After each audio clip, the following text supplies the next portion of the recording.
Hello, my name is Tiana Sherban and you are listening to the Recolamp podcast. We meet here every week with people who inspired us with their life stories as well as with what they do on a daily basis. The really important things happen with sustained effort, and we like to believe that lifelong development is a lifestyle that we all should embrace. And how else if not by first letting ourselves inspired by the people around us. Welcome Rania on our podcast. How are you today? I'm very well, thank you. It's a pleasure to be here. How's weather on Brussels? Surprisingly, it's excellent. It's a bit too hot. Today going down to something more acceptable, like 27. So what they call an Indian summer in French. Wonderful. Well, we have kind of 32 in Bucharest. So. Wow.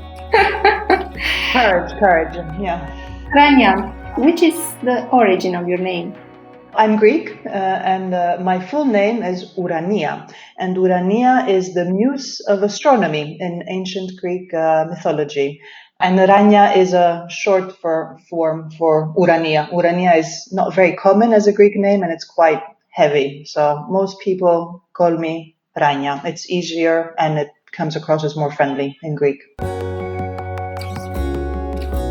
Ourania Georgoutsakou is the Secretary General of LightingEurope, the voice of the lighting industry in Brussels. Ourania joined the LightingEurope in April 2017 and is responsible for LightingEurope's strategy and impact. Her role is to represent Europe's lighting industry in the Brussels political arena, maintain the dialogue with industry executives, and manage the association's operations. She has over 15 years' experience of advocating for membership associations, previously working as Director of Public Policy in Europe for SEMI and as a Senior Policy Coordinator with the Assembly of European Regions in Strasbourg and in Brussels. Do you feel something special, along your life that your name has kind of influence on what you have been choosing by now? I actually did think about that when I joined lighting, and we had this conversation about how my name is one of the muses, and that's linked to nature and the skies and the sun and all that. So not really, but I think that's more just for the story. But I am a true Greek who did classical studies, so I've been raised in the spirit of ancient Greek mythology, and that's a big part of my upbringing and my culture. My daughter has also got the muse's name, so yeah, it's good fun. It's a demi-goddess, not a full goddess, but getting there. Okay, so she has kind of special powers, let's say. Exactly. The sky is my limit. Which is your favorite legend, let's say, from the ancient Greece? Oh, I love the Odyssey, the story of the Odyssey, and the story of travel, and how the objective is the trip. It's not getting there somewhere. So all this ancient Greek mythology of gods mixing up with humans and being human and being weak, I find that a very interesting view of the world. So. Yeah, and I think it's a very nice way to grow up and to develop as a child. How do you remember Greece as a child? Greece for me is a country, especially now that I live up in the north. It's somewhere warm, it's somewhere sunny. There's a lot of light in Greece always, and blue skies, blue sea. So the image in my head is always open space, open blue skies, lots of light. And as a place to grow up, wonderful. It was a place of, when I grew up there back in the day, it was a place of opportunity, open-mindedness in a way. So we learned a lot about foreign cultures, traveling. We got lots of new channels on TV arriving with different languages, a lot of people coming for tourism. So always a place where you would meet new people, learn something new, discover a new culture. So a place really very rich, shall we say, in cultural mixes. Speaking about culture, which were the first cultural differences that you perceived between Greece and the Netherlands? Was it hard for you to adapt to the new life? We moved to the Netherlands when I was very, very small, and in fact, for me, there was no difference, and I think that's what's magical about children, and I think that's why it's important to teach our children to travel and to learn new languages while they're still young. So I arrived in the Netherlands, I was 5 years old, and I lived there for 3 years, and I have a very good memory of that country. And I find that there's nothing strange about it. I accept it full-heartedly the way they were as normal. And I think that's what's magical about children. They don't judge other different things. They just accept them as also being normal. So for me, Netherlands and that way of life is something that is normal. Is there something usual for Greek people, let's say, to leave their country? Yeah, I guess so. Yeah, it's a Greek. There's a lot of diaspora, so there's a lot of Greeks living around the world. And yes, we do have a culture of traveling abroad. It's a seafaring nation, so there's a lot of Greeks who have traveled the seas of the planet. And I was raised in a family which enjoyed traveling, enjoyed meeting foreigners, open to other countries. I'm asking you because I'm wondering if there were, was the reason you leave the country. So there were. It was my father had to work there. Yeah, it was just for 3 years. My father had to go there for work, so we only went for 3 years. Then we went back to Greece and continued being your typical Greek person, I guess. I have been reading that you always recommend others to listen their inner voice. Is there a moment when you didn't listen to your inner voice? In the end, no, I think not. I think often sometimes I will try to do something differently, but in the end, when you sort of know yourself and you sort of know what's right or wrong for you, and I think in the end you always end up following that. So, no, I think even when I try to do something differently, I always come back to, you can't escape it, it's always in you and it's always nagging you, so might as well be true to yourself. When was your first meeting with sustainability and recycling, and what did you know about this before starting to work in this area? So I started off actually quite young, back in high school. Those were the days when we were beginning to have a new consciousness about the state of our environment. It was the glory days of MTV and the slogan of, if you're not part of the solution, then you're part of the problem. So I was part of the first recycling club in our school. It was set up by a teacher, a really passionate young lady who got a bunch of us together, and we would go plant trees, clean up garbage. I remember once she had sewn cloth bags and we had to iron them in order to sell them in the school fair. And there I was at her house. I was friends with her daughter. It was midnight or past midnight and we were ironing all these stupid bags. So it started off really early, I guess in the right way as a teenager when you're passionate about your future and want to change the world. And then I connected again in the early 2000s as part of my professional career. And it's now thanks to my work in Lighting Europe and working with Recolamp that I get to know the insights of this world and how it actually works in practice. And that's really a true privilege, I find, to understand how it really works, what the real challenges are, how people make it happen. So I started off with a passion and now I get to understand the nitty-gritty. Which was the moment when you understand that you can do more, let's say? So you have started in high school, then you entered the law school. And after that, when was that moment that you realized that, hey, I can do more than that? I guess when I started working in EU politics, so I have the luck and the privilege to be in a position where I can make a difference. I can use my voice to shape policies that are, I think, good for people and for industry and for the planet. So it's really, for the world of lighting, when I joined Lighting Europe, I was really happy to see that the recycling waste element was such a big part of what we do, that this link with Recolamp and then with Recolamp and all the other members of the organization is a big part of what the lighting industry does, that we actually have dedicated waste streams for lighting and that we actually have big discussions on this topic. So within Lighting Europe, we have 4 horizontal thematic working groups, and one of them is sustainability. So 1/4 of all our activities is about sustainable lighting and sustainable products and business models and looking into the future to do better. And that's, I find that very motivating as someone who works for Lighting Europe and works with this industry.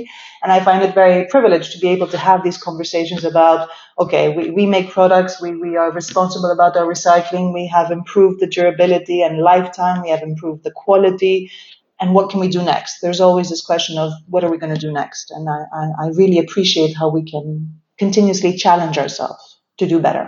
So what you're going to do next this year? The initial question was, how did your strategy change this year? Because it's a complicated time. So what are you going to do at Lighting Europe this year and maybe the next 2 or 3 years if you have already a strategy? Absolutely. We have a strategic roadmap that was adopted back in 2016. It sets out the vision of the lighting industry on how we can deliver growth and value for people, for Europe, and for the companies that work in lighting. And what we see is we are doing very well with the LEDification, the transition from conventional lighting products to LED technologies. They bring us amazing energy savings. So we continue to work now with the customers, with the people using lighting to explain to them how to transition to the next thing.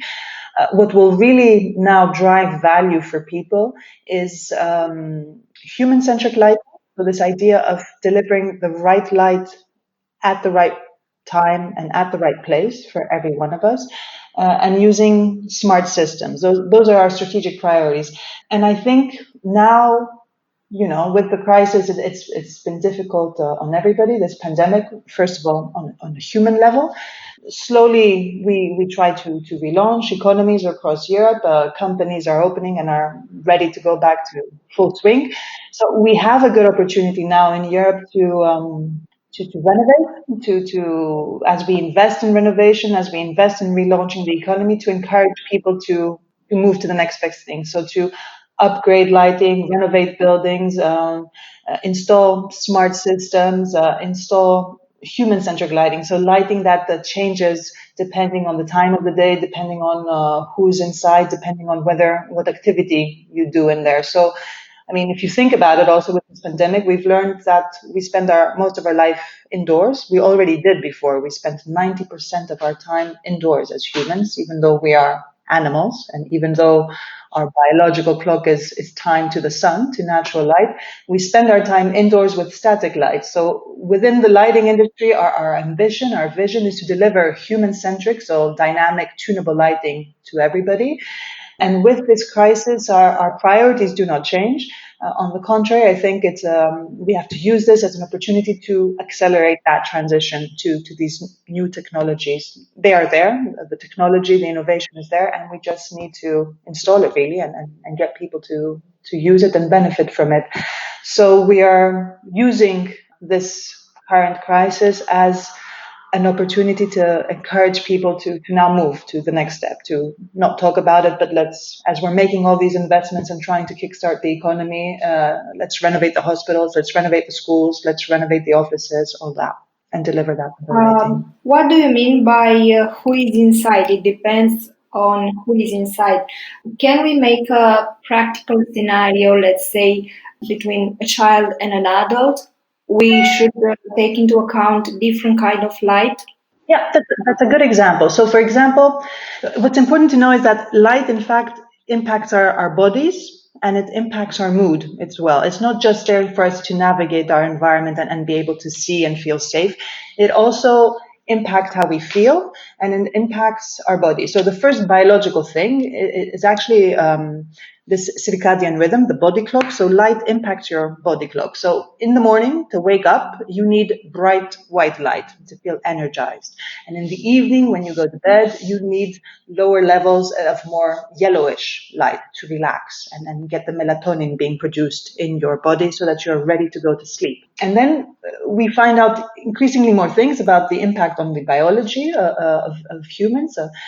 So, for example, a 70-year-old person needs twice as much light as a 30-year-old person because of the deterioration of our eyes over time. So you you can and you should adapt lighting depending on who's in the building. So if you think of an office, for example, my older colleague will need more light than myself because he's older and his eyes need to absorb more of it. And then when I need to concentrate, I need more bright light at my desk. But my colleague who's just had lunch and is looking to digest and relax a bit will actually need to dim it down and change the color of the light. So that's what's possible now with smart systems and with the new LED technologies of where we can vary the lighting. That's what's possible now to adapt light to the person and the activity. Yeah, this is extraordinarily interesting, and I hope that people listen to us today and they understand what a huge impact can have light on our lives. I was going to say, in fact, we know, but we don't realize sometimes, So you travel across the world in the good old days when we traveled across the world and you arrive and you're jet lagged. And that's because your body clock is used to the cycle of your home country and you arrive to somewhere with a totally different cycle. So you're out of sync. And in February, when you live in the north, often you feel depressed. And that's because it's so dark outside and your body lacks the light and the vitamin D. So, in fact, the Nobel Prize of 2017 was given for medicine to a group of people who established the metabolisms that happen in your body to regulate your circadian rhythm, your body clock, to understand how light basically impacts in physical terms your body clock, and the opportunities are endless. It's amazing science. It's really fascinating. And I think this is a great insight for companies because they can adapt their lighting thing inside the company in order to get their employees to feel good at work, to be productive, and so on. Absolutely. It's amazing. And the problem really is that I can describe it all I want, but you don't know what you're missing until you've actually experienced amazing lighting. So as Secretary General of LightingEurope, I've been invited to showrooms, to installations where we have fantastic lighting installed. And once you've experienced it, then you go back to your office or your house and you think, yeah, this is terrible lighting, really. And this is how you can recognize someone who works in the lighting industry. They always look up and they look at the lighting and they always, well, very often they're unhappy with it, to be honest. And that's actually one of the things we're doing here in LightingEurope. We moved offices last year. And what we're looking to do now is install amazing lighting in the LightingEurope office here in Brussels, and then bring people along, allow them to experience it and understand how you actually feel different, feel better in a well-lit room. It's just so much more comfortable and natural. I have to visit you. Yes, with pleasure. As soon as we're done, you have to come over. With pleasure. What do you think is the role of lighting in the circular economy and sustainability? Because when thinking about lighting, maybe people don't see the big picture. That's a good question. So I guess one of the first things is that lighting is everywhere. Huh? If you think about it, lighting is a sign of civilization.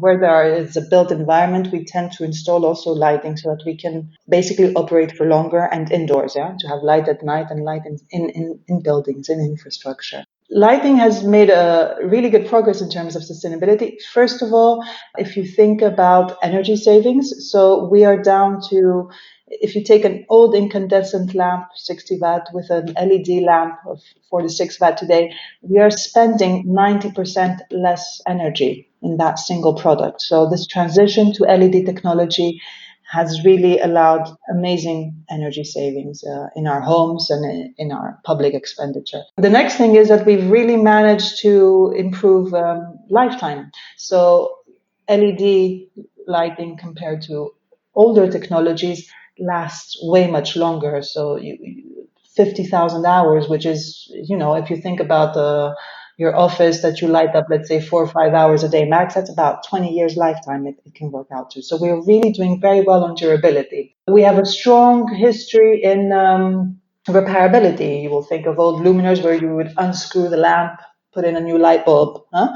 Now, as we move with LEDs, we continue to allow that option for LEDs, luminaires to be replaced, and actually it's not always the LED that actually fails. It's other components that might fail. So we continue along that path of maintaining sustainable, durable, repairable products that people are happy to keep over time. And as we have now a big debate in Europe about a circular economy and saving the planet basically for our children and then their children, in Lighting Europe, like I was saying, we continue to challenge ourselves. So what can we do next? We've reduced mercury, we've increased energy savings, we've increased lifetime. We continue to go down the path of repairability. And now we're looking into things like recycled materials, recycled content, thinking about how you can give a second lease of life to luminaires that are still working, but maybe you just don't want it anymore because after 10 years of the same lamp, you're probably fed up and want something new.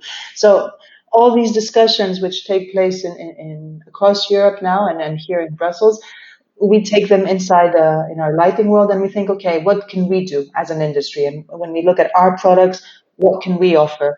We have the business model also of light as a service. So this idea that as a customer, you don't buy and install lighting fixtures in your ceiling, you purchase a service of light, and it is for the person who manages that service to make sure that you always have what you ask for, and to then repair, collect, recycle, reuse the various components of that infrastructure, that lighting infrastructure. So it's really a fun time to be in lighting, because with this whole circularity debate that we have now across Europe, lighting has that in its DNA. We come from there. We've really achieved a lot. The recycling is something we've been committed to and taken on responsibly with the dedicated waste streams for a long time. So now let's take that to the next level. What looking at the new technology and looking at the new expectations, what more can we do? That's a really fun, engaging conversation now with lots of different ideas coming up and different business models, all going in the same direction. Speaking about Europe, are there any legal aspects Europe should improve in order to see a better use and reuse of electric and electronic equipments, or it is rather a matter of legislation of each country? I think it's important that we do that at European level, because in the end, Europe is one market, and we are also, one continent. We have a lot in common as people, and we have the common objective of doing better for the environment. So I would certainly advocate for this policy being set at European level. And that doesn't mean, when Europe decides, it means that each individual country comes along with an idea and we all learn from each other and agree on a common strategy. So when Europe decides, everybody has decided, basically. We all learn from each other. That's what Europe is to me. It's a group of all these countries sitting, discussing and agreeing. So I would do it at European level. And I would argue that I'm not sure it's just about rules, because, you can legislate a product to death. What's important is that people see the value as well, that we change behaviors also of consumers, that we encourage people to look for the sustainable product, to look for the quality product, to make a better choice. And what we see lately, we have an example lately in Lighting Europe of a problem area, and that is on online sales. So you go on an online platform, you find a lot of products that don't comply with many of the legislation we already have today. So that's already a possible risk to safety for some customers. And it's also not fair competition, because, it's much cheaper not to comply with the rules than it is to comply. In Lighting Europe, we did a survey of our members. There's companies who spend up to 25% of their annual turnover just to make sure they comply with all the rules. So that's a big investment. And yet people still buy these products. People are, as individuals, we're not very well educated in how to make a better choice for ourselves, for our safety, for the planet. So I think what's important right now is not many more rules, because rules are technical and someone needs to enforce them. We have quite a good set of rules already today. What's important is to start educating everybody, already industry, because we have these discussions here in Brussels, but also consumers, people like you and me, to think about these things and to make these choices, to be prepared to, spend a little bit more, spend less often, search for quality, look for the right thing. I think that's the next big challenge we have. I have been reading one of your opinions about the disruption of lighting. Which do you think is the most disruptive thing that can happen regarding lighting, and which are the challenges and opportunities that we will face if this happens? I think the most disruptive thing that has happened recently to the lighting industry is LED technology, so electronics. And I guess that's true for our entire life. That one of the most disruptive forces in our world today is the potential of electronics. And I come from that world. In my previous job before coming to Lighting Europe, I worked for the organization representing the people who make chips, semiconductors. These people imagine our world in 10, 20, 30 years, and they develop technologies, like putting chips in your eyes so you don't need glasses, things that sound like very sci-fi movie sort of thing, but which actually materialize over time. And I joined Lighting Europe because I thought in electronics, in the chip business, everybody's thinking, okay, I have a great idea of a technology, I just don't know how people will use it. And in lighting, well, there are people who will use electronics. So let's go to the other side and see how people use the potential of technology to develop new products and new services. So I think that's the biggest challenge we've had so far as an industry. From a practical point of view, it means redesigning products, rethinking altogether what kind of lighting you can offer. It opens the gates to human-centric lighting as well, and to being part of a connected world. And lighting really is at the heart of a connected world. If you think of the Internet of Things and smart cities, like I said, you have lighting everywhere where there are humans. So you could just stick sensors and controls on lampposts in the streets and manage traffic and just do amazing things, The easy place to jump onto the lighting infrastructure and then develop IoT and then smart systems and smart cities based on that infrastructure.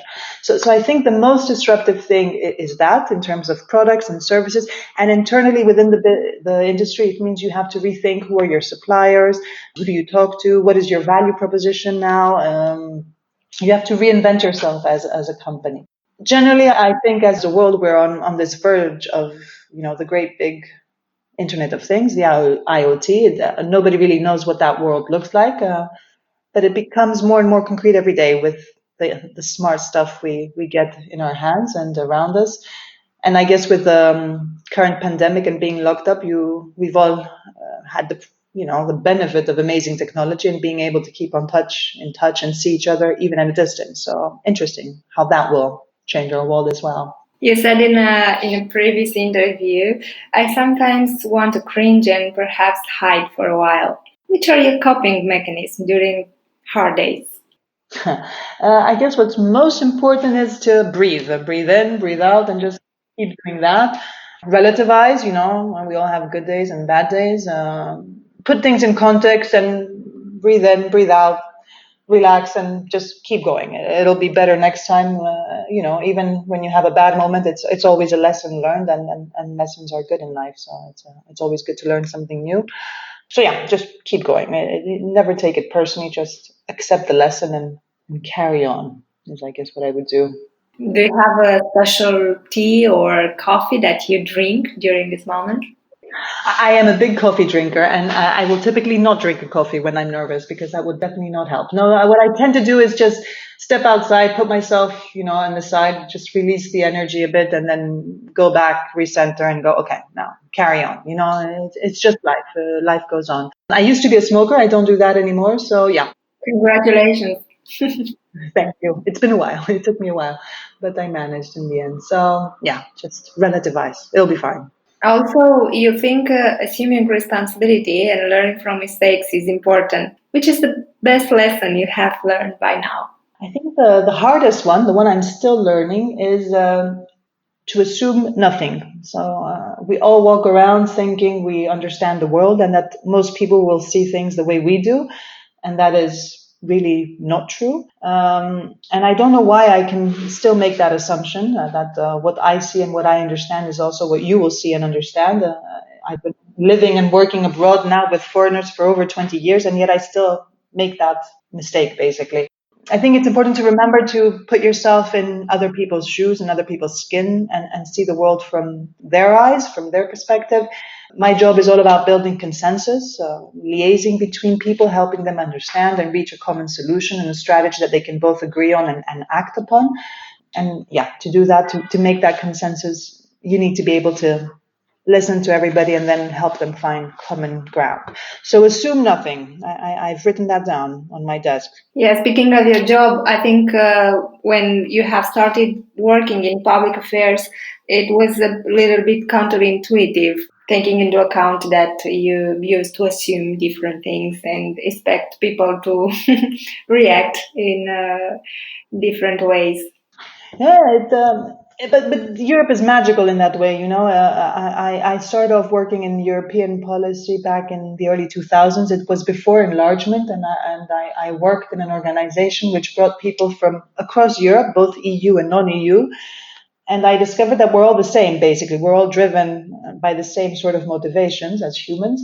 So in the end, yeah, we always will have something in common. And in public affairs, to be successful, that's what I think you need to find, what we all have in common, and make that strong enough so that it has an impact. Yeah, and you can go forward like that. Yeah. Also, you used to get cakes at the office on Mondays. Yes, the good old days. How are the things now? Because I don't think you go to the office, or maybe you are not all at the office. What did you replace this habit with? So, in fact, I like to bake, and so I would often bring a cake on a Monday because that's a great way to share the calories, and it's also the Monday morning is our team meeting day, so we all get fat together basically, and I don't eat the whole cake. I share it with some people. I eat less basically was the objective there. So indeed that's really missing now. We still have our team meetings, but they happen via internet and web basically, and we use video cameras. So we do try now to meet up every so often in the park. We're looking for a big meeting space when the weather gets worse here in Brussels, that we can all sit together in the same room, because I think that's still very important. We don't do cakes anymore because we have established that's very bad for the figure. Afterwards, it encouraged others to bring cake, and then we were just eating cake all the time in the office. So now I bring fruit. It's my new thing. You can always have apple from my desk. I think that's healthier. But we try. What's important is to keep in touch. Really, that's we still keep our Monday team meetings. We still try to make them fun and to go out once in a while as a team. Yeah. Yeah, it sounds so nice. So, Ourania, our time is at the end. Thank you so much for joining us today.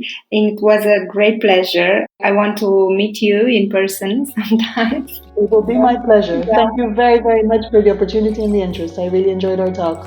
You're very welcome when I have new lighting, and I'll bake for you as well. Yeah, thank you very much, and have a very, very nice day. Thank you. This was this week's Recolamp podcast. In the rest of the week, you can find us on Facebook, LinkedIn, Instagram, and YouTube Recolamp with fresh news about how we can protect the environment from home or office, about selective collection and recycling of light bulbs, as well as our ongoing campaigns, both for individuals and as well as for companies. If you are inspired by our stories, a subscribe on our YouTube channel would help us, and also a share, especially if you have friends who need this kind of inspiration.